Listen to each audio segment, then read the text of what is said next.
हिंदी में कहावत है, जिसकी लाठी उसकी भैंस, यानी जिसके पास ताकत है उसके पास सब कुछ है। दुनिया में भी आज यही चल रहा है। ताकतवर देश अपने से कमजोर देशों पर जब चाहे हुकूमत झाड़ लेते हैं और कमजोर देश न चाहते हुए भी उनके हिसाब से काम करते हैं। अब सवाल उठता है कि आखिर ताकत की परिभाषा क्या है? क्या ताकतवर वो देश हैं जिसके पास सबसे ज्यादा पैसा है, या ताकतवर वो देश हैं जिसके पास सबसे बड़ी और काबिल सेना है? दरअसल ये दोनों ही एक सिक्के के दो पहलू हैं। आज जिसके पास सबसे ज्यादा पैसा है उसके पास बेहतर सेना और हथियार हैं। चाहे अमेरिका हो, चीन हो या भारत, ये देश अगर सैन्य रूप से मजबूत हैं तो इनकी आर्थिक स्थिति भी दुनिया में अन्य देशों के मुकाबले बेहतर है। पर आज हम बात करने वाले हैं उन देशों के बारे में जो परमाणु बम हमले से पहले तैयार बैठा है कि अगर किसी भी वक्त परमाणु हमला किया जाता है तो वो अपने सैन्य बल, अपने एंटी मिसाइल सिस्टम से परमाणु हमले से बखूबी अपने देश की रक्षा कर सकते हैं। इजराइल के पास आज दुनिया का best anti missile defence system है। इजराइल का Iron Dome missile defence system इस तरह से डिजाइन किया गया है कि वो मोर्टार तक से इनकी रक्षा कर सकता है। इसका इंटरसेप्शन रेट 90% तक है। इजराइल अब कई anti ballistic missile defence system पर काम कर रहा है। साथ ही इजराइल इस तरह के सिस्टम को डिजाइन कर रहा है जो टैंक्स और शिप्स तक की रक्षा भी करने में सक्षम है। इसे इजराइल की सरकारी रक्षा एजेंसी राफेल एडवांस डिफेंस सिस्टम्स द्वारा डेवलप किया गया है। इसे रक्षा मिसाइल बैटरी भी कहते हैं। पूरे इजराइल में इस तरह की 7 रक्षा मिसाइल्स बैटरी लगी हुई हैं।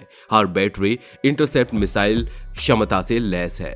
इसे सिक्योर्ड वायरलेस कनेक्शन के जरिए ऑपरेट किया जाता है। आयरन डोम में एक radar unit, missile control unit और कई लॉन्चर्स शामिल हैं। ये रक्षा प्रणाली हर मौसम में काम करने में सक्षम है। हवा में ही मिसाइल को कर देता है खत्म। इसका detection, tracking radar, weapon control system और मिसाइल फायरिंग यूनिट से मिलकर अचूक मानी जाती है, जहां रडार 4 से 70 किलोमीटर की दूरी तक के टारगेट को पहचान कर उन पर नजर रखता है।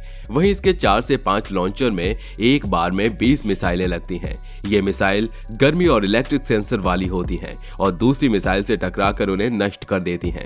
Anti missile defence system Iron Dome कैसे काम करता है? मीडिया रिपोर्ट्स में बताया गया है कि आयरन डोम सिस्टम सबसे पहले रॉकेट की पहचान करता है, फिर रेंज और निशान के लिए क्षेत्र की जांच करता है। इसके बाद वो वार्निंग देकर सायरन बजाता है। सायरन के बाद स्थानीय लोगों के पास सुरक्षित स्थानों पर जाने के लिए 30 से 90 सेकंड्स का समय होता है। इसके बाद नुकसान का अंदाजा लगाते हुए आयरन डोम ऑपरेटर्स काउंटर मिसाइल लॉन्च करता है और रॉकेट को हवा में नष्ट कर देता है। आयरन डोम मोबाइल लॉन्चर एक ट्रक के सहारे कहीं भी पहुंचाया जा सकता है। डिफेंस सेक्टर से जुड़ी कंपनी रेथॉन का कहना है कि इसकी एक यूनिट करीब 155 वर्ग किलोमीटर के दायरे तक की रक्षा करने में सक्षम है। चीन परमाणु बम रखने के मामले में चीन चौथे नंबर पर है। चाइना के पास अब तक 280 परमाणु बम है। इसमें लगातार इजाफा करने की कोशिशें जारी हैं। चीन ने पहला परमाणु परीक्षण साल 1964 में और आखिरी 29 जुलाई 1996 को किया था। एक नई रिपोर्ट में कहा गया है कि चीन के पास कम से कम 350 परमाणु हथियार हैं, जो भारत के 160 से दोगुने से अधिक हैं। हालांकि अमेरिका और रूस में कई कम है। पिछले 5 सालों में चीन ने अपनी लॉन्च क्षमताओं का तेजी से विस्तार किया है। रिपोर्ट में यह भी कहा गया है कि 1 दशक से भी कम समय पहले तक चीन की पीपुल्स लिबरेशन आर्मी मुख्य रूप से तरल ईंधन वाली भूमि आधारित बैलिस्टिक मिसाइल्स और कुछ समुद्र आधारित बैलिस्टिक मिसाइल्स से लैस थी। हालांकि आपको बता दें कि साल 1945 में दुनिया में पहली और आखिरी बार किसी देश में परमाणु बम गिराया गया था। इसमें अमेरिका ने जापान के हिरोशिमा पर 6 अगस्त और नागासाकी पर 9 अगस्त को परमाणु बम गिराए थे। इस परमाणु से सब कुछ तहस नहस हो गया था। आज तक वहां के लोग इससे उबर नहीं पाए हैं।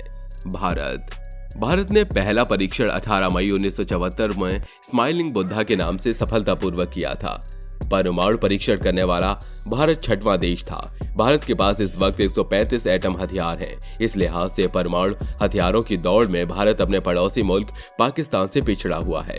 सैन्य स्तर पर मजबूती किसी भी राष्ट्र के लिए बहुत आवश्यक है। इस बात में भी कोई दो राय नहीं है कि वर्तमान दौर में परमाणु हथियार किसी राष्ट्र की शक्ति का बड़ा आधार है। रूस और यूक्रेन युद्ध के दौरान जिस तरह से परमाणु हमले के नाम पर रूस ने दबाव बनाया है, उससे भी इस ओर ध्यान आकर्षित किया। एक रिपोर्ट सामने आई है कि भारत अपने परमाणु हथियारों के जखीरे में वृद्धि करने जा रहा है।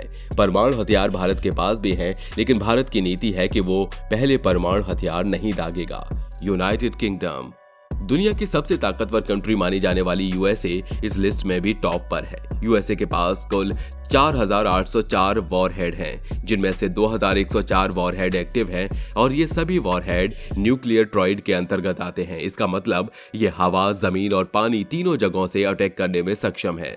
यूके के पास अब तक 215 परमाणु बम है। अमेरिका और रूस के बाद यूके तीसरा ऐसा देश बना जिसने परमाणु बम परीक्षण किया। यूके ने पहला परीक्षण 3 अक्टूबर 1952 में और आखिरी परीक्षण 26 नवंबर 1991 में किया। पाकिस्तान। भारत का पड़ोसी देश पाकिस्तान परमाणु हथियार रखने के मामले की लिस्ट में 6वें नंबर पर मौजूद है। पाकिस्तान के पास इस वक्त 145 परमाणु बम हैं। भारत पर बढ़त बनाने के चक्कर में पाकिस्तान परमाणु हथियार को विकसित करने में लगा है। पाकिस्तान के पास 120 न्यूक्लियर वॉरहेड हैं, लेकिन अभी कोई एक्टिव नहीं है। यह जमीन और हवा से अटैक करने में सक्षम है। फ्रांस के पास रूस से ज्यादा न्यूक्लियर वॉरहेड हैं। इस देश के पास 300 वॉरहेड हैं, जिनमें से 290 एक्टिव हैं। हालांकि कुल संख्या के मुकाबले फ्रांस के पास ज्यादा एक्टिव वॉरहेड हैं। यह पानी और हवा में मार करने में सक्षम है। हालांकि फ्रांस भी इस मामले में काफी मजबूत है। हालांकि इस साल जनवरी तक दुनिया भर में लगभग 12,700 परमाणु हथियार हैं, जिनमें से सबसे अधिक संख्या लगभग 6,000 रूस में है, जबकि लगभग 5,400 अमेरिका में है। ब्रिटेन के पास 225 परमाणु हथियार हैं, जिनमें से अधिकांश ट्राइटेंड पनडुब्बियों में रखे गए हैं। चीन, फ्रांस, पाकिस्तान, भारत, इजराइल और उत्तर कोरिया के पास भी परमाणु बम मौजूद हैं। इजराइल और उत्तर कोरिया ने अपने परमाणु बमों की संख्या को नहीं बताया है। भारत और पाकिस्तान के पास भी लगभग एक बराबर परमाणु हथियार है, लेकिन चीन इस मामले में तेजी से आगे निकल रहा है।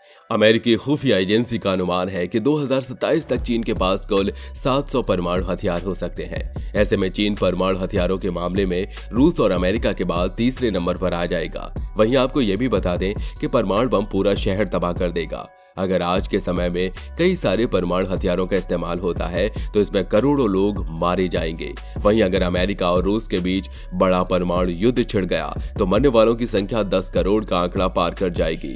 मुंबई, जहां हर 1 किलोमीटर दायरे में 1 लाख से ज्यादा लोग रहते हैं, अगर वहां हिरोशिमा जैसा परमाणु बम गिर जाता है तो एक हफ्ते में 8.70 लाख से ज्यादा मौतें हो जाएंगी। अगर अमेरिका और रूस के बीच परमाणु युद्ध में 500 परमाणु बम का इस्तेमाल हो जाता है तो आधे घंटे के अंदर 10 करोड़ से ज्यादा की मौत हो जाएगी।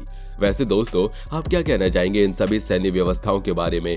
क्या हर देश को अपनी सैन्य व्यवस्था मजबूत रखनी चाहिए जैसे इन 5 देशों ने रखा है? और इसमें तो भारत का नाम भी है। तो भारत के लिए कमेंट में जय हिंद जरूर लिखिएगा। तो मिलते हैं अगले वीडियो में, तब तक अपना ध्यान रखिए। और हाँ, ऐसी तमाम इंटरेस्टिंग वीडियोस के लिए आप हमारे चैनल को सब्सक्राइब कर नीचे दिए गए बेल आइकन को प्रेस करना बिल्कुल मत भूलिए। Bye bye.